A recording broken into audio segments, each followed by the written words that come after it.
I still remember the first time I saw my Jeep sitting behind that ugly chain-link fence like it had been kidnapped.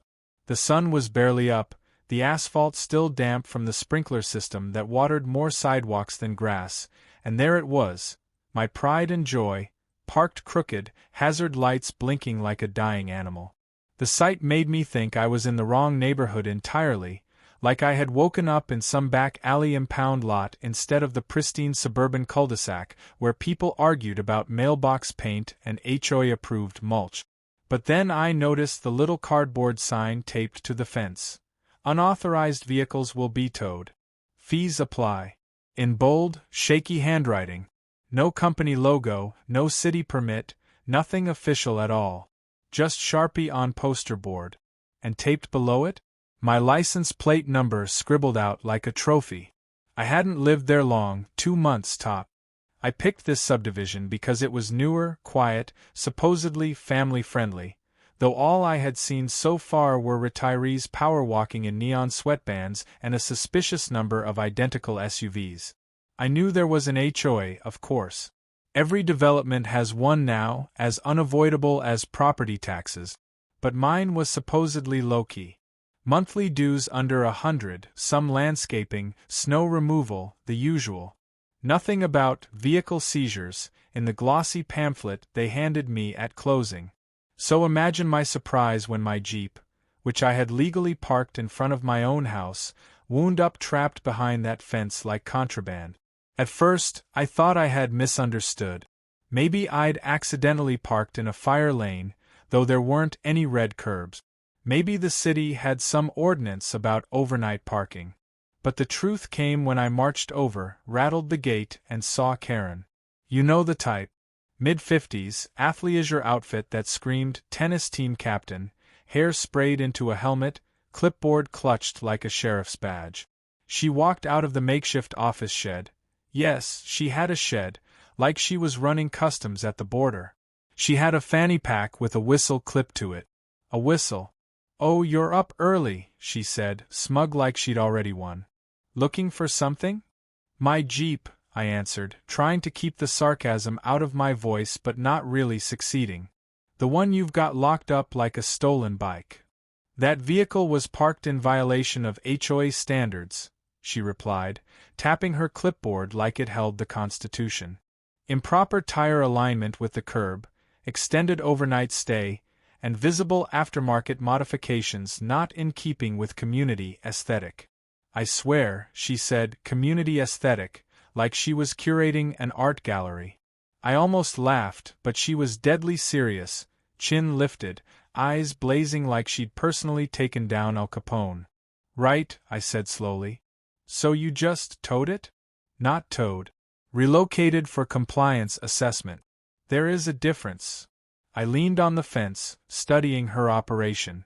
The lot was an empty patch of HOA-owned land by the clubhouse, converted into a holding pen. Maybe a dozen vehicles sat inside, some sedans, a truck, even what looked like a rusted motorcycle. Each one had a paper sign taped to the windshield, the kind kids make for garage sales. Fees listed. A few $100 here, 1,000 there. My Jeep's tag read, $450 release fee. Pay HOA treasurer. "You've got to be kidding me," I muttered. "No," Karen said, puffing up like a pigeon. "The board voted unanimously to approve impound enforcement. As chairperson, I'm authorized to collect and manage vehicle compliance issues. If you'd like to dispute the fee, you may submit a written appeal at the next HOA meeting, provided your dues are current." It was too early for this. I hadn't even had coffee. I pinched the bridge of my nose and asked the only logical question. "And how much does it cost to get my Jeep back today?" Her lips curled into a smile sharp enough to cut glass. "Cash only. $450. Exact change. No checks. No cards. No exceptions." I laughed then. I couldn't help it. It was either laugh or scream. "You're extorting your neighbors." Her face twitched, but she didn't break character. "I'm enforcing community standards." That was the moment I realized I wasn't dealing with a quirky HOA rule or some clerical mix-up. This woman had built herself a full-blown racket. An illegal impound business, hidden in plain sight, complete with ransom fees and bogus violations. And somehow she had convinced enough people, or intimidated them enough, that nobody had shut her down. I didn't pay. Not right away. Instead, I told her I'd be back with the money, went home, and made myself the strongest cup of coffee in history. While it brewed, I opened my laptop and started digging. HOA bylaws, county ordinances, state statute. Nowhere, and I mean nowhere, did it say she had the authority to seize vehicles. The HOA could find me, sure. They could send nasty letters, slap liens, maybe even take me to small claims. But impounding property? That was pure fantasy. Unless she'd secretly become sheriff overnight, she was way out of bounds. The funny part? She'd left a paper trail. Her little signs had her handwriting all over them. The fees were payable to her, not the HOA. Her shed had no business license, no city permits, no nothing. It was like watching a kid play store, except she was holding my Jeep hostage. I knew I couldn't just storm in and break my Jeep out, though trust me, I thought about it. Bolt cutters, middle of the night, drive it through the fence. But I also knew that's what she wanted, me losing my temper, giving her ammunition. No, the smarter move was patience. Document everything. Build a case. Let her hang herself with her own arrogance. So I started watching. I saw other neighbors come by, fuming, cash in hand, while Karen smugly counted bills. I saw her make notes on her clipboard like she was running a Fortune 500 company. I even saw a tow truck once. Not city-sanctioned, just some guy with a flatbed, clearly in her pocket. She was pulling in money hand over fist, and people were too scared or too beaten down to fight it. The more I watched, the more surreal it felt. This wasn't just an HOA gone bad. This was organized theft with the veneer of authority. And everyone seemed to accept it because Karen barked loud enough, carried that clipboard like a badge, and promised fines if you resisted. Fear is a powerful thing. But here's the part that made me decide she had to go down. One night, I saw a kid, barely 20, come by with his girlfriend. He drove a beat-up Honda, the kind you can tell he probably scraped together his savings for. Karen had impounded it over excessive body damage, lowering neighborhood property values. He begged her to let him make payments. She laughed in his face and told him if he didn't have the money by Friday, the car was subject to sale. Watching him walk away, shoulders slumped, while she smirked like she'd just scored a win, that's when I promised myself she wouldn't win forever. I didn't know how yet. I didn't know when. But I knew this much, she'd stolen the wrong Jeep. Because I wasn't just going to get my car back. I was going to tear down her little empire, piece by piece, and make sure everyone saw what she really was. And the best part? I wasn't going to raise my voice once. I was going to smile, nod, and let Karen write her own downfall with every bogus ticket, every shady dollar, every smug little smirk. Sometimes the best revenge is just holding up the mirror. The morning after I decided Karen wasn't going to win, I woke up earlier than usual and walked my neighborhood like I was on patrol. Not because I suddenly wanted to play community watch, but because I needed to see exactly how her little scheme worked. If you want to beat someone like her, you have to understand her routine. And Karen was nothing if not predictable. Clipboard in hand, whistle hanging around her neck, she marched from driveway to driveway like a self-appointed general, scribbling violations, peering at tires, snapping photos with her phone. She paused at every mailbox like she expected them to salute her. And every time a car was slightly out of alignment or had a bumper sticker she didn't like, she made a note and muttered to herself. By the time she reached the end of the street, you'd think she had just solved world hunger, judging from her smug grin. I hung back, coffee mug in hand, pretending I was admiring the sunrise. She didn't notice me right away, too busy writing up her newest targets. But when she did, she gave me that little nod people give when they think they've already beaten you. Like she knew I hadn't paid the ransom for my Jeep yet, and she thought that meant I was broken. That was fine by me. I needed her to believe that. The thing about people like Karen is they thrive on appearances. If you look angry, they get louder. If you fight back too soon, they tighten their grip. But if you look beaten, they get sloppy. And sloppy was what I was counting on. That afternoon, I walked over to the clubhouse where the so-called impound lot sat. A few new cars had joined the collection since yesterday, a minivan and an old pickup. Both had handwritten notes taped to the windshield with fees scrawled across them. The minivan's note said, $600, improper overnight street parking. The pickup said, $350, visible oil leak. Karen wasn't even pretending anymore. She'd turned random quirks of everyday cars into excuses to print money. A man stood at the fence, arguing with her. He wore a polo shirt tucked too tightly into his jeans, and his face was turning redder by the second. "I parked in front of my own house," he shouted.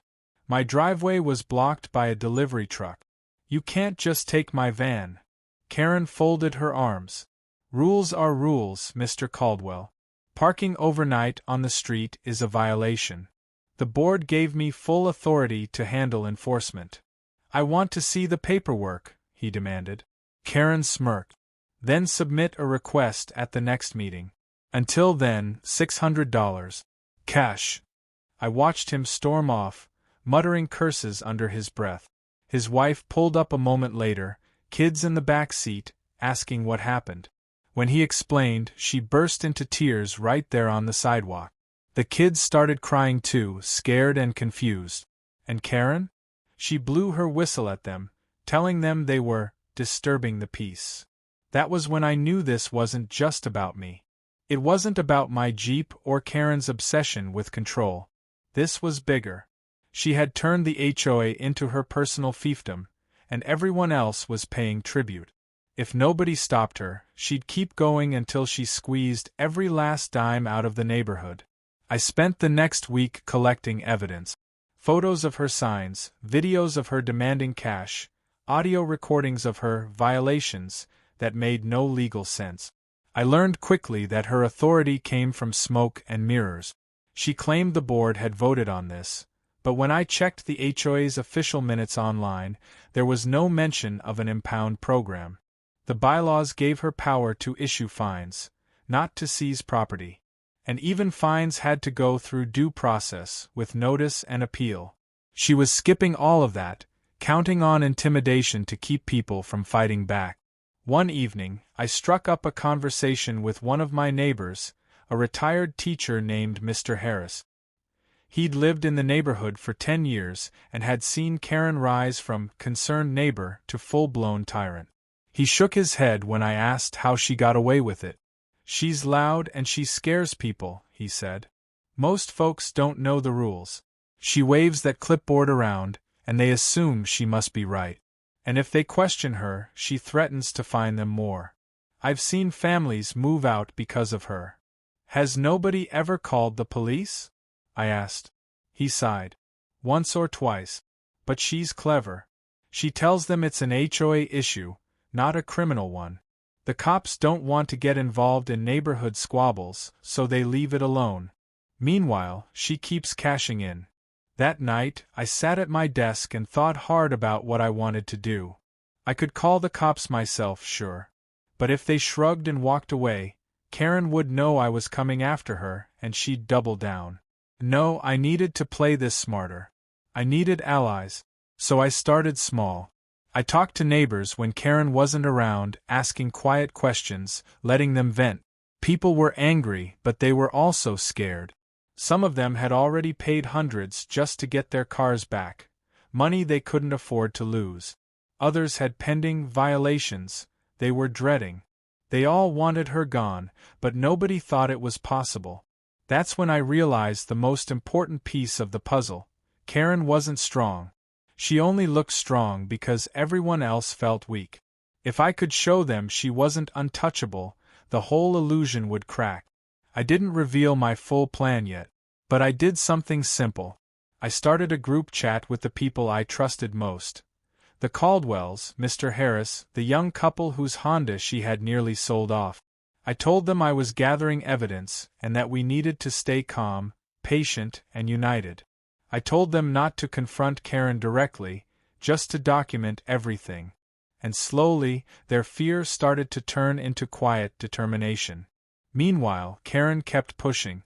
One morning, I found a violation notice taped to my front door. In bold letters, it said, "Non-compliant window treatments, $200 fine." I stared at it for a full minute, then burst out laughing. My blinds were perfectly normal. But she had to remind me she was still in charge, still holding the cards. I took a photo of the notice, slid it into my growing folder, and carried on like nothing happened. The next escalation came when Karen impounded a delivery truck. Yes, a delivery truck. Some poor guy from a furniture company parked near the clubhouse while unloading a couch. Karen marched over, clipboard at the ready, and declared his truck a violation. He laughed at first, thinking she was joking. Then she whistled, called her tow truck buddy, and actually had it hauled into her lot. The driver called his boss called the cops, and the cops showed up. For a brief, glorious moment I thought this was it. But Karen turned on the theatrics. She waved her clipboard, cited community safety, and claimed the truck had been blocking emergency access. The cops, clearly tired and not interested in HOA drama, told the driver to work it out with her. He ended up paying just to get his truck back, grumbling about crazy suburban moms as he drove off. Karen strutted around afterward like she had just won a war. What she didn't notice was me, standing across the street, phone camera rolling the whole time. That video alone was enough to prove she was stepping way out of line. And when I showed it to the group chat, I could feel the shift. People weren't just angry anymore. They were ready. It didn't take long for Karen to overplay her hand. The thing about people like her is they get drunk on their own power, and the more they think no one can stop them, the bolder they get. By the third week of watching her little racket, the impound lot had doubled in size. What had started as a few unlucky sedans had ballooned into a collection of cars, trucks, and even a landscaping trailer. The sight was absurd, like someone had dropped a junkyard in the middle of our neatly trimmed suburban paradise. It should have been obvious to anyone with eyes that something was wrong. But Karen, wearing her whistle like a crown jewel, strutted up and down the fence line like she was guarding Fort Knox. I kept up my act. Every morning, I waved at her when she scribbled in her clipboard, feigning sheepishness, as if I had accepted that my Jeep was gone until I could find the cash. She bought it completely, throwing me smug little nods as though I'd been broken in like a wild horse. What she didn't know was that I was meeting with my little underground of fed-up neighbors every evening, quietly building a case against her. The turning point came when she impounded a Jeep that didn't belong to any of us. It belonged to someone very, very important, though Karen didn't know that at the time. The Jeep was bright red, lifted, spotless, the kind of vehicle that announces its presence before the engine even turns over. The plates alone screamed authority. Government issue. I saw it the morning after she snatched it, sitting awkwardly behind the chain-link fence, a handwritten sign on its windshield. Unauthorized military vehicle parking, $1,000 release fee. I nearly choked on my coffee. She had finally stolen the wrong Jeep. The owner showed up that afternoon. He wasn't just some soldier home on leave. He was Major Davis, an Army officer stationed at the nearby base. Built like a tank, short-cropped hair, calm demeanor, the kind of man who didn't need to raise his voice to command a room. He stood at the fence, arms crossed, while Karen delivered her usual spiel about community standards. I watched from across the street, recording every second on my phone. "You can't just take a military vehicle," Davis said, his voice steady but dangerous, like a warning shot. Karen puffed out her chest. "This is private property. Your Jeep was parked overnight without permission. Community aesthetic is important here, and oversized vehicles are strictly prohibited." "This vehicle," he replied, "is government property." Karen smiled like she'd just cornered a cat. Then I suppose the government owes us $1,000. I'll never forget the silence that followed. Davis didn't shout. He didn't argue. He just stared at her, the kind of stare that could peel paint off a wall. And for the first time, I saw Karen waver. Just for a second. But she recovered fast, blowing her whistle, summoning her tow truck buddy like she was doubling down. Davis didn't flinch. He pulled out his phone, dialed a number, and said calmly, "I need MPs at this location." Karen froze. She didn't know what MPs were, military police, but she could sense the shift. Her eyes darted around, searching for support, but nobody was rushing to her side. For once, her clipboard didn't make her look powerful. It made her look ridiculous. I couldn't help myself. I walked closer, phone still recording, and said loudly enough for the crowd of curious neighbors to hear, "Karen, are you seriously holding a government jeep hostage?" That did it. The murmurs started. People whispered, snapped photos, filmed their own videos. The illusion was cracking. Within 20 minutes, 2 military police cruisers rolled up, lights flashing. Karen tried to wave them off, claiming jurisdictional authority, but the MPs didn't even acknowledge her. They walked straight to Davis, saluted, then inspected the jeep. One of them cut the padlock off the fence with bolt cutters like it was nothing, and the jeep was free. Davis thanked them, climbed in, and revved the engine. The crowd cheered like it was the 4th of July. Karen's face went pale. She tried to shout about unpaid fees and board approval, but nobody listened. For the first time since I'd moved in, people laughed at her instead of fearing her. And me? I uploaded the whole video online. Not just to our neighborhood group chat, but to every local community board and social media page I could find. Within hours, it spread. HOA Karen Impound's military jeep became the headline of the week. Comments poured in, mocking her, calling her a scam artist, demanding investigations. That night, she showed up at my door. Clipboard in hand, lips pressed so tight they nearly disappeared, she demanded I take the video down. "You've humiliated me," she hissed. "Do you have any idea what kind of damage you've done?" I leaned against the doorframe, keeping my voice calm. "Karen, I didn't impound a government vehicle. You did. I just recorded it." Her eyes narrowed. "You think this makes you a hero? You think people will thank you for this? They'll turn on you next. Mark my words." I smiled. "Maybe. Or maybe they've finally seen you for what you are." She stormed off, heels clicking on the pavement, muttering to herself. I knew she wouldn't back down. People like her never do. They double down, dig deeper, convince themselves they're still untouchable. And sure enough, the next morning, new signs appeared around the neighborhood. Stricter parking rules, harsher fines, threats of vehicle auctioning. She thought she could scare everyone back into submission. But the tide had turned. Neighbors who once whispered in fear now spoke openly. The Caldwells refused to pay her ransom for their minivan. Mr. Harris stood outside the clubhouse with a folding chair, warning delivery drivers not to leave their trucks unattended. Even the young couple with the Honda joined me, passing out flyers about HOA rights and bylaws. Karen tried to shut it all down, threatening to fine anyone distributing unauthorized literature. But the more she shouted, the less anyone listened. Her power wasn't real anymore, and nothing scared her more than realizing people had stopped believing in it. The real nail in her coffin, though, came when I got a call from a reporter. Someone had forwarded them my video, and they wanted an interview. I didn't hold back. I told them everything: how she was running an illegal impound lot, how she demanded cash only, how she faked violations and pocketed the money. They ate it up. By the time the story aired, Karen wasn't just a neighborhood tyrant. She was the punchline of a citywide joke. But I knew she wasn't finished. Humiliation wasn't enough for her. She needed control. And when control slips away, people like Karen get dangerous.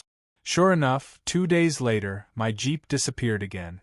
Not into her lot this time. Gone. Vanished.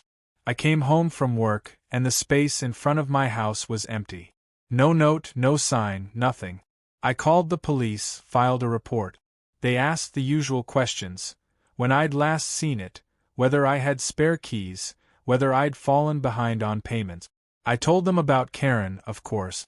They promised to look into it, but I could tell they thought it was just another neighbor dispute. That night, Karen strutted past my house, smirking. She didn't say a word. She didn't have to. Her expression said it all. She thought she had outplayed me. When I reported my Jeep stolen the second time, the police officer at the station leaned back in his chair and rubbed his temples like he'd heard it all before. He asked me the routine questions again, and I gave him the same calm answers. Yes, I had the keys. No, I wasn't behind on payments. Yes, it had been parked legally. And yes, I suspected my HOA president had taken it. He gave me that look, the one that says, "You expect me to believe that?" But I didn't flinch. I slid my phone across the desk, showing him the growing folder of evidence. Photos, videos, audio recordings, and the viral clip of Karen squaring off with Major Davis. His eyebrows climbed higher the longer he scrolled. By the time he reached the part where the military police cut the padlock off her fence, he let out a low whistle. "You're saying she took your Jeep again?" he asked finally. "I'm not saying it," I replied. "I'm documenting it." He sighed. "All right. We'll open a file. But understand, if she claims it's an HOA matter, it gets messy. Civil versus criminal, property rights versus association rules. It's a headache." "Then treat it as stolen property," I said, my tone even. "Because that's what it is. Nobody in this state has the legal authority to seize a vehicle without a court order. Not even an HOA." He nodded slowly, typing into his computer. "We'll follow up." I left the station knowing full well that follow up might mean nothing. Karen was banking on that. She thrived in the gray areas where authority blurred and nobody wanted to get involved. But this time, I had something she couldn't wave away: public attention. The video of the military Jeep had put her on the radar, and now my stolen Jeep gave the story a sequel. I just had to make sure it reached the right ears. The next morning, I gathered the neighbors who had been quietly backing me. We met in Mr. Harris's garage, the air smelling of oil and dust, everyone sitting on folding chairs like it was some underground resistance meeting. The Caldwells brought coffee. The young couple brought donut. Everyone looked tense but determined. "She took your Jeep again?" Mrs. Caldwell asked, shaking her head in disbelief. "Unbelievable." "Not unbelievable," I corrected. "Predictable. She can't stand losing control. So she made her move. What she doesn't realize is that she just gave us the proof we needed."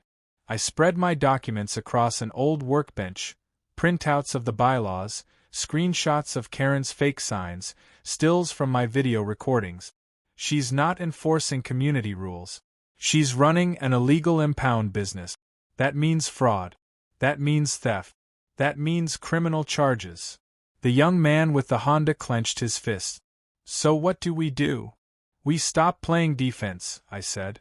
"We go on offense. She thinks she can hide behind HOA technicalities, but she's crossed into criminal territory. That means we take this above the HOA, above the local cop. We take it to the state attorney general." There was a murmur of approval. For the first time, people weren't just venting. They were ready to act. That night, I drafted a formal complaint. Not a rant, not an emotional plea. A meticulously organized document, complete with photos, timestamps, video links, and citations of the exact laws she was violating. I sent copies to the Attorney General's office, the county sheriff, and the local news station that had already covered her fiasco with the military Jeep. And then I waited.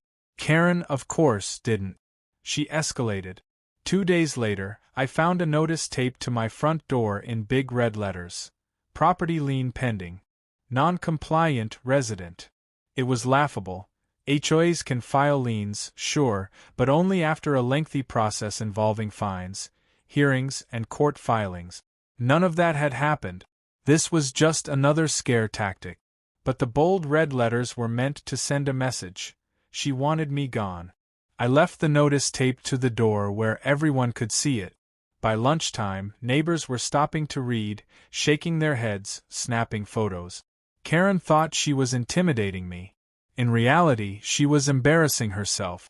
That evening, she marched up to my porch, clipboard under her arm, lips pursed so tight they could have cracked concrete. She didn't knock, just stood there until I opened the door. "You're poisoning this community," she hissed. "Funny," I said, leaning casually against the doorframe, "that's what people are saying about you." Her nostrils flared.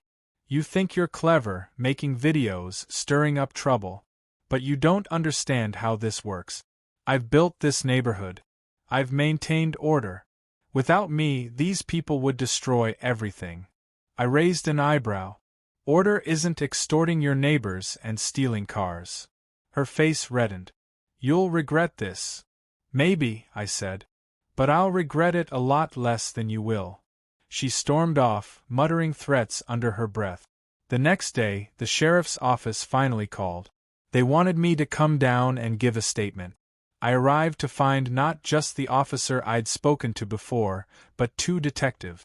They asked detailed questions, reviewed my evidence, and took everything seriously. When I showed them the video of her impounding the delivery truck and demanding cash, one of the detectives shook his head. "That's straight-up theft," he said. By the time I left, I felt something I hadn't felt since moving into that neighborhood: hope. But Karen wasn't done fighting. That evening, she held an emergency HOA meeting. She plastered flyers on every door, demanding mandatory attendance. Out of sheer curiosity, I went. The clubhouse was packed, folding chairs filled, people standing along the walls. Karen stood at the front, behind a cheap podium, wearing a blazer like she was about to run for office. She banged her gavel on the podium until the murmurs quieted. "This community is under attack," she announced, her voice trembling with righteous fury. "Certain individuals are spreading lies, undermining our authority, and attempting to destroy everything we've built. We must stand united against these traitors." Her eyes swept the room until they landed on me. A collective murmur spread through the crowd. Some people frowned. Others looked curious. A few even smiled faintly, like they knew exactly what was happening. Karen launched into a tirade about community pride, safety standards, and the importance of aesthetic harmony. She painted herself as a martyr, the lone defender of order against chaos.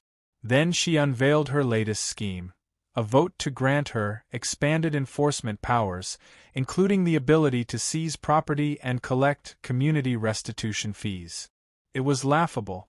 HOA boards can pass certain rules, sure, but they can't override state law. What she was proposing was blatantly illegal, but she spoke with such passion that a handful of people actually nodded along. Fear works, after all. I let her rant for a while before calmly raising my hand. She ignored me at first, but when the murmurs grew, she had no choice but to acknowledge me. "Would you like to speak?" she asked, her tone dripping with disdain. "Just a question," I said evenly. "Have you consulted an attorney about whether you actually have the authority to seize vehicles and collect cash payments?" The room went silent. Karen's face tightened. "This isn't a courtroom," she snapped. "No," I said. "But it's going to be." The real explosion started the morning Karen decided to weaponize the tow truck. I had just poured myself a cup of coffee when I heard the unmistakable clatter of chains and the low growl of a diesel engine outside. I stepped onto the porch and saw a flatbed truck backing into the Caldwell's driveway. Their minivan, the one she had already held hostage once before, was halfway up the bed, winched by its bumper. Mrs. Caldwell stood in her robe, screaming at the driver, while Karen stood beside him, arms folded, lips curled in that smug little grin. "This is theft," Mrs. Caldwell shouted, her voice breaking. "My kids need that van for school."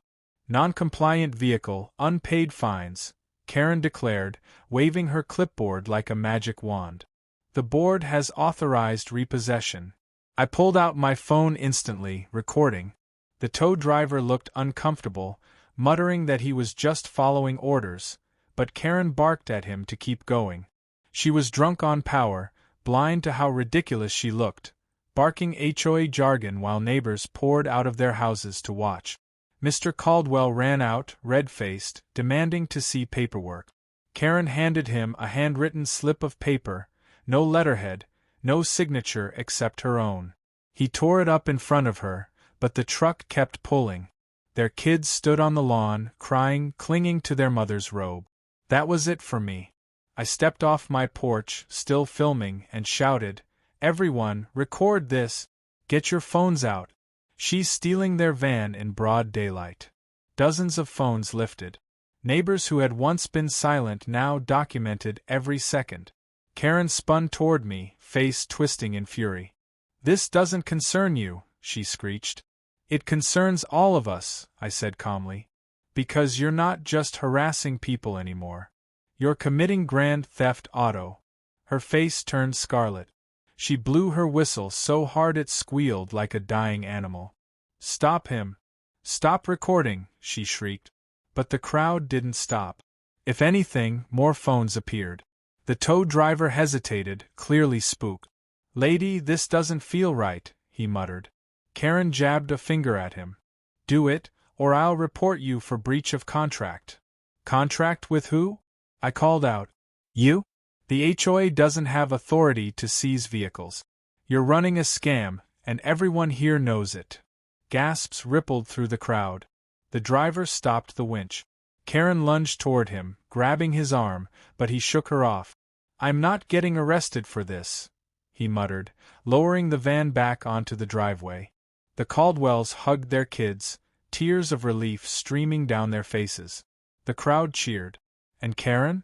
She stood in the middle of the street, trembling with rage, shouting incoherently about order and respect and the community collapsing into chaos.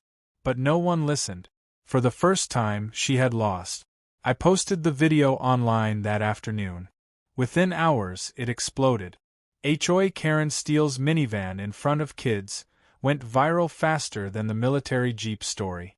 Local news stations replayed it on loop. Talk radio hosts mocked her. Comment sections filled with outrage. She wasn't just a neighborhood problem anymore, she was a citywide scandal. That evening, the sheriff's department rolled into the neighborhood. 2 squad cars parked in front of her house, lights flashing. Deputies went inside. For a brief, delicious moment I thought they were arresting her. But no, they came out 30 minutes later, looking frustrated. No cuffs, no perp walk. Just a warning, apparently. Karen emerged after they left, shoulders squared, chin high, acting like she had been vindicated. "See?" she crowed to anyone within earshot. "The law is on my side." But her bravado was cracked. I could see it in the way her hands shook when she adjusted her blazer, the way her eyes darted around like a cornered animal. She was losing control, and she knew it. That night, our little resistance group met again. The atmosphere was electric. Everyone had seen the video, and for the first time, people weren't just scared. They were furious. "She can't keep doing this," Mrs. Caldwell said, voice trembling with rage. "She terrorizes families, steals cars, humiliates us in front of our children. Enough is enough. She's not going to stop until someone stops her," Mr. Harris said grimly. "Then we stop her," I said. "But not with pitchforks and torches. With paperwork, evidence, and pressure. We already have the Attorney General looking into this. Now we need to flood every channel, legal, media, political. We bury her under the weight of her own crimes." We divided tasks. Some would gather more statements from victims. Others would track down financial records. The young couple volunteered to run social media pages, sharing updates with the wider community. For the first time, Karen wasn't the one organizing the neighborhood. We were. Karen, of course, retaliated.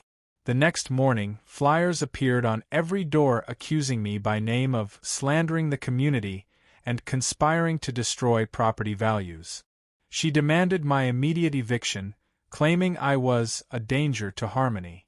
My phone blew up with neighbors sending me photos of the flyers, laughing at her desperation. The more she screamed, the weaker she looked. Still, I wasn't naive. Cornered animals are dangerous, and Karen wasn't going down without a fight. Sure enough, 2 nights later, I heard footsteps on my driveway around midnight.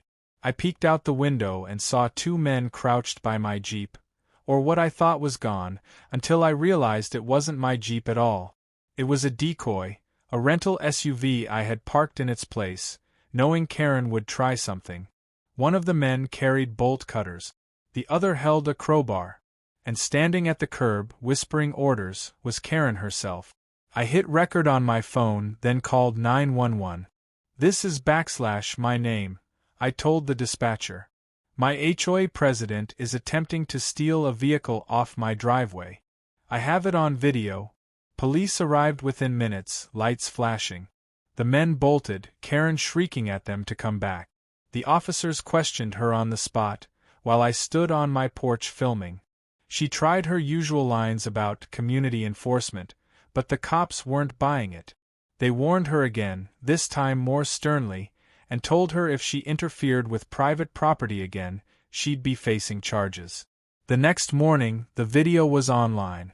HOA president caught orchestrating midnight car theft, trended on every platform. Her face, twisted in rage under the streetlights, became a meme overnight. By then, the Attorney General's office had no choice but to act. They sent investigators to the neighborhood, subpoenaed the HOA's records, and started interviewing residents. The air buzzed with tension. Karen went door to door, begging some people to back her up, threatening others with fines. But it was too late. Her empire of fear had collapsed. The final straw came when one of her own board members flipped. Mr. Jennings, a mild-mannered accountant who had signed off on some of her fake violation reports, handed over emails showing Karen had pocketed thousands of dollars in fees for herself. He admitted she had pressured him into silence, but with investigators knocking, he wasn't willing to go down with her. For a while, it looked like the story was over. Karen had been hauled away in handcuffs, the storage unit full of impounded cars had been emptied, and my Jeep sat exactly where it belonged, in my driveway, gleaming under the streetlights like a badge of victory. Neighbors who had once avoided eye contact now waved, some even stopping to chat. Kids rode bikes up and down the cul-de-sac, without their parents hovering nervously. The air felt lighter, like the weight of Karen's constant surveillance had been lifted. But if I've learned anything in life, it's that people like Karen don't disappear quietly. A week after her arrest, rumors began to swirl. Some said she'd made bail. Others claimed she was cutting deals, trying to pin everything on the tow truck driver or her fellow board members. Then one morning, as I left for work, I saw her. Standing at the corner of the street, wearing sunglasses the size of saucers and a hoodie pulled low, she looked less like the queen of the HOA and more like a villain trying to sneak back onto the stage. She didn't wave, didn't speak, just stood there, arms crossed, glaring at me as I backed out of the driveway. That glare told me everything. Karen wasn't finished. She was humiliated, yes, but she was also simmering, plotting, trying to claw back what she thought was hers. The neighborhood buzzed with speculation. Some people were afraid she'd retaliate, others insisted she'd move away, and a few, astonishingly, still defended her, saying she had only been trying to keep order. Those were the ones Karen counted on. The timid, the gullible, the ones who believed structure at any cost was better than freedom. She fed on their fear and their willingness to hand her authority. I decided to keep documenting. Every sighting, every rumor, every interaction went into my growing file. If she tried anything, I wanted a record. And she didn't disappoint. The first stunt came 3 days later. Flyers appeared in our mailboxes, printed in bold red letters. HOA Emergency Restructuring. They announced Karen's temporary suspension from the presidency but insisted she was still the acting compliance officer, with authority to issue fines and enforce rules. The language was nonsense. There is no such position in our bylaws, but a handful of people still taped the notice to their windows like it was gospel. I knocked on one of those doors, an older couple who had always kept their lawn pristine and their driveway spotless. They looked nervous when I asked about the flyer. "Karen left it herself," the wife whispered. "She said if we didn't display it, we'd get violations." I sighed, handed them a copy of the actual HOA bylaws I'd printed. "She doesn't have authority anymore. Don't let her scare you." The husband frowned. "Easier said than done. She knows how to make people's lives miserable." That was the problem. Karen's power wasn't in the rules. It was in the fear she cultivated. Even stripped of her title, she still managed to worm her way back into people's heads. Then came the second stunt. One evening, as the Caldwells returned from grocery shopping, they found their minivan egged. Yolks dripping down the windshield, shells littering the driveway. The timing was too perfect to be coincidence. The kids were scared, Mrs. Caldwell furious, but Karen was nowhere in sight. No evidence. Just suspicion.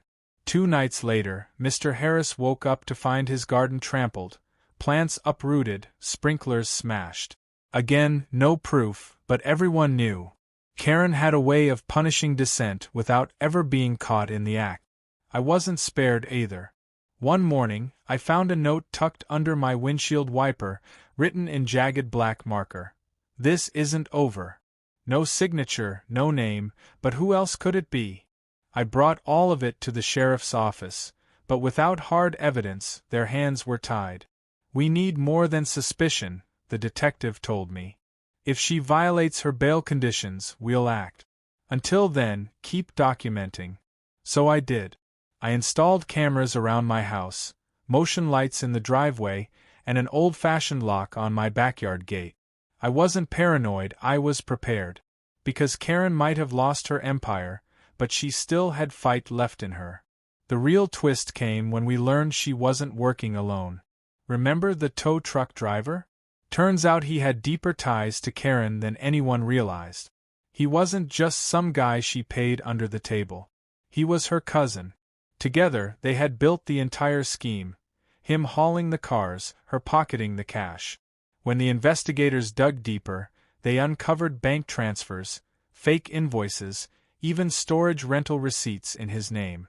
But family loyalty runs deep, and he wasn't about to roll on her.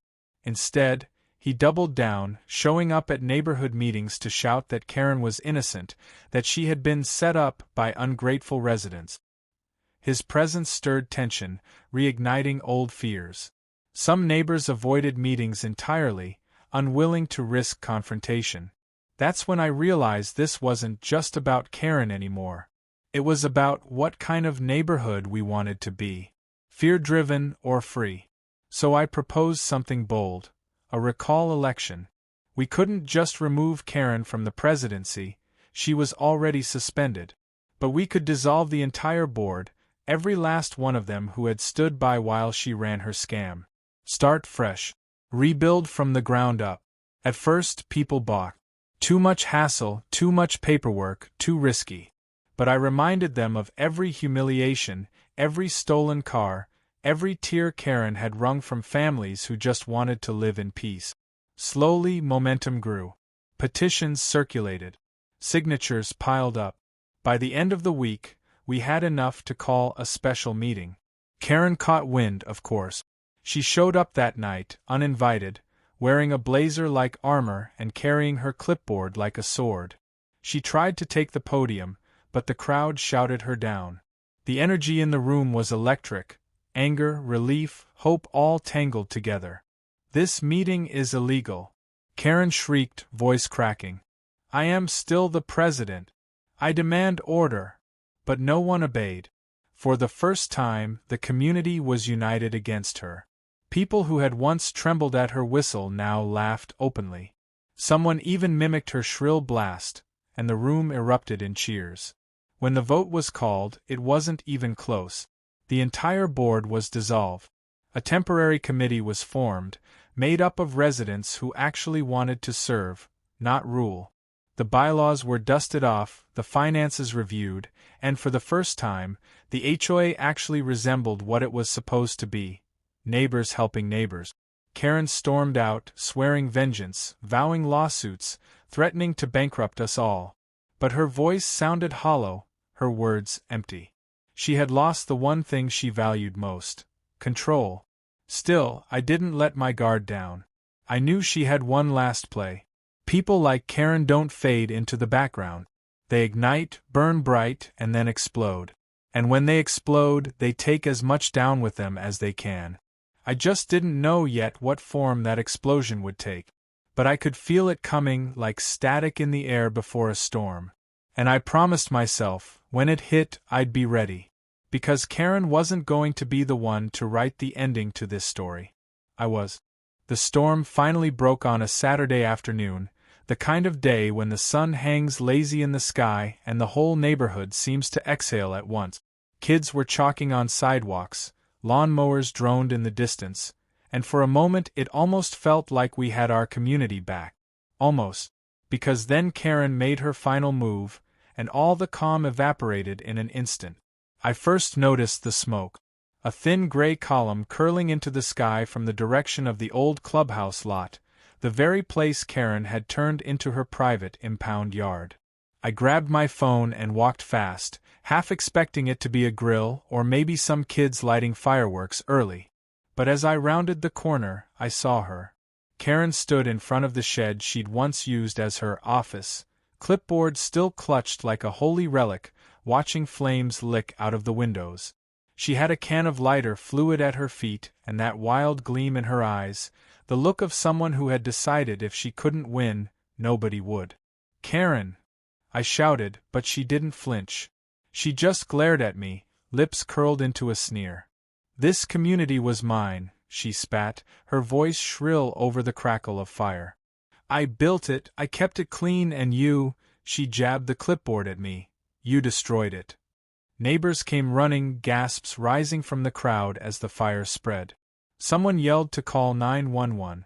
The flames roared higher, smoke billowing black now, the heat pressing against us from across the lot. Karen didn't move. It was as if she wanted to go down with the wreckage of her empire.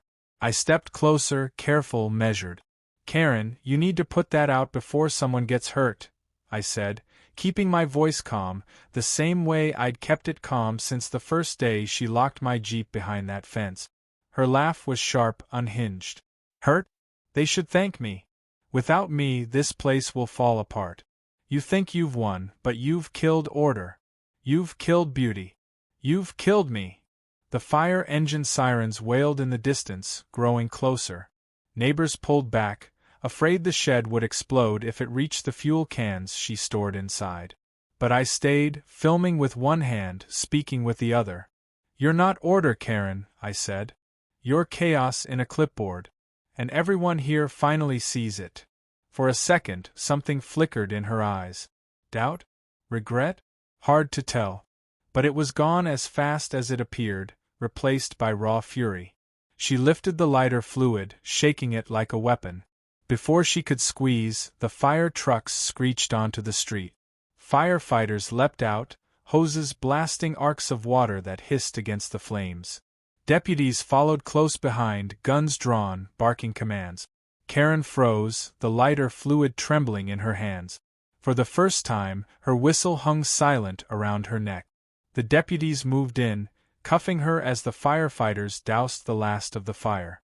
She screamed, thrashed, shouted about conspiracies and betrayal, but the sound was drowned out by the cheer that erupted from the crowd. Real, loud, unafraid cheers. I lowered my phone and let myself breathe. It was over. Not just the petty fines, not just the fake violations, not even the stolen Jeep. The entire reign of fear had gone up in smoke along with that shed. The aftermath was messy, of course. Investigators swarmed the lot, neighbors gave statements, and the news vans arrived before the fire hoses were even packed up. By evening, every channel was broadcasting live footage of Karen screaming in handcuffs as the charred remains of her office smoldered behind her. She wasn't just a local scandal anymore, she was a cautionary tale. The fallout was swift. Karen faced charges for arson, fraud, theft, and a laundry list of other crimes. The cousin with the tow truck was indicted too, their little empire exposed for what it really was: organized crime in yoga pants. The HOA board members who had turned a blind eye resigned in disgrace. Some of them investigated themselves for complicity. The state attorney general held a press conference promising reforms, stricter oversight of HOA powers, and prosecution to the fullest extent of the law. And the neighborhood? For the first time since I moved in, it felt like a neighborhood again. The Caldwell's kids rode their van to school without fear it would vanish overnight. Mr. Harris replanted his garden, neighbors volunteering to help. The young couple with the Honda saved enough to finally fix their car, free from Karen's bogus damage violations. People smiled more, lingered on sidewalks, held barbecues without worrying a whistle would cut the fun short. One evening, we all gathered in front of the clubhouse, what was left of it, anyway, for a community meeting. No clipboards, no gavels, no barking. Just folding chairs, potluck dishes, and voices. We voted on a new interim board, people who actually wanted to serve instead of control. We agreed to audit the finances, to rewrite some of the outdated rules, and to focus on making the place better, not stricter. For the first time, I felt proud to live there. As for my Jeep, it became a kind of mascot. Neighbors joked that it should have its own seat at meetings, considering how many battles it had survived. Kids slapped its bumper like it was a good luck charm. Every time I drove past the old lot, I felt a jolt of satisfaction knowing that my stolen Jeep had been the spark that burned down Karen's empire. Looking back, it almost felt surreal. A suburban HOA turned into a battleground. A clipboard turned into a weapon. A Jeep turned into the symbol of resistance. But the lesson was simple. Bullies thrive when people are afraid, and they crumble the second people stop playing along. Karen had ruled through fear, but once the illusion shattered, all that was left was a desperate woman clutching lighter fluid in front of a burning shed. The last time I saw her was in court. She shuffled in wearing an orange jumpsuit, hair disheveled, face pale. No whistle, no clipboard, no smug smile. Just a hollow shell of the tyrant who once thought she could hold a community hostage. When the judge read out the charges, she tried to interrupt, but her voice cracked and faltered. Nobody listened. The gavel fell, and with it, so did the last echoes of her so-called authority.